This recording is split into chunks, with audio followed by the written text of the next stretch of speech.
Kaya kapag pinagsama nyo, siya, tsaka ito, magiging ganun ang kalalabasan. Gets na, class? Hoy, natutulog ka na naman, Leo. Lintik ka talagang bata ka. Nako, piyari. School Moments, Part 1.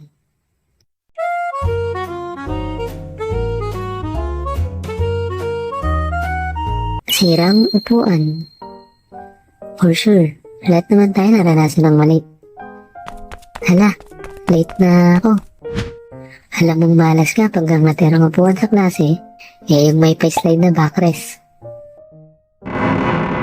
Aray ko okay ka lang? Oo, sanay naman ako bumagsak Aray, may umatot. Tahimik na nagsisitwork, tapos biglang... Sino yan? May umatot? Ang baho If na umatot yan, walang pangalan, walang address, pero may naiiwang amoy. Amoy panis na itlog. Uy, hindi ako yan Yung upuan lang yan. Hehe. Recitation. Ito yung sobrang boring ng klase.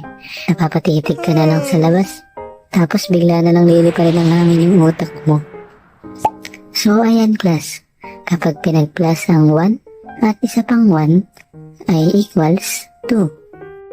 Oh, Leo, ano nga ulit yung sagot sa 1 plus 1?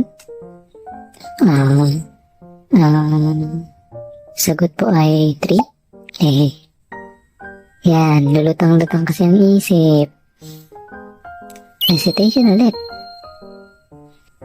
Dahil nakinig ka ng mabuti sa klase kahapon, sobrang confident ka. O class, recitation tayo.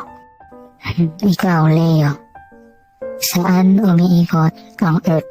Alam ko yan, ma'am. Basic lang yan. Ang mundo po ay umiikot sa paligid ng Mars. Mali. Alam mo yun, yung sobrang confident ka na tama sagot mo, kaso mali pala. Ang ating mundo ay umiikot sa araw or sa sun.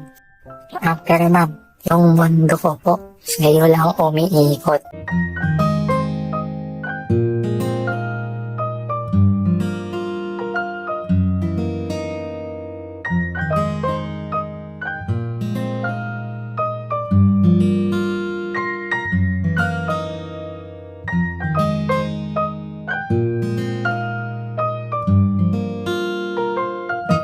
Dahil dyan, 0 out of 10, minus 10.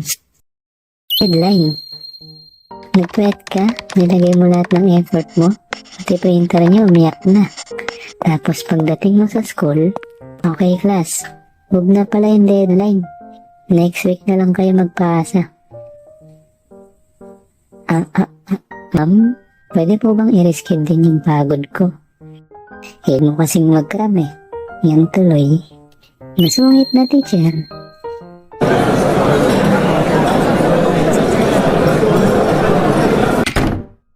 Bakit ang ingay? Yung isang PC naman na kasi aura sa pagiging masungit. Yung mga mukhang rebelde kanina sa sobrang gulo, naging anghel bigla sa loob ng 0.5 seconds. Class President. Okay class? I'll begin for 10 minutes. President, ikaw na muna ang bahala. Ito yung tipong pag-alis ni ma'am, nagiging palengke agad ang classroom. Guys, please, tahimik lang tayo. Ito yung sobrang chaotic ng section nyo, hindi na kinaya ng president Kaya ayun, umiyak na lang. Kopyaan. Wala ka na talaga masagot. Kaso, naka 1 seat apart kayo, kaya hindi mo makita yung sagot. Pre, ano sagot mo sa number 9? Hindi ko makita pre, pangit kasi ang sulat mo Oo ikaw na lang kukopya, manlalait ka pa. Sumbong kaya kita kay ma'am. Ay, joke ko lang Ito naman, hindi mabiro. Yun lang guys, always do your best. At huwag kakalimutan, subscribe. Salamat.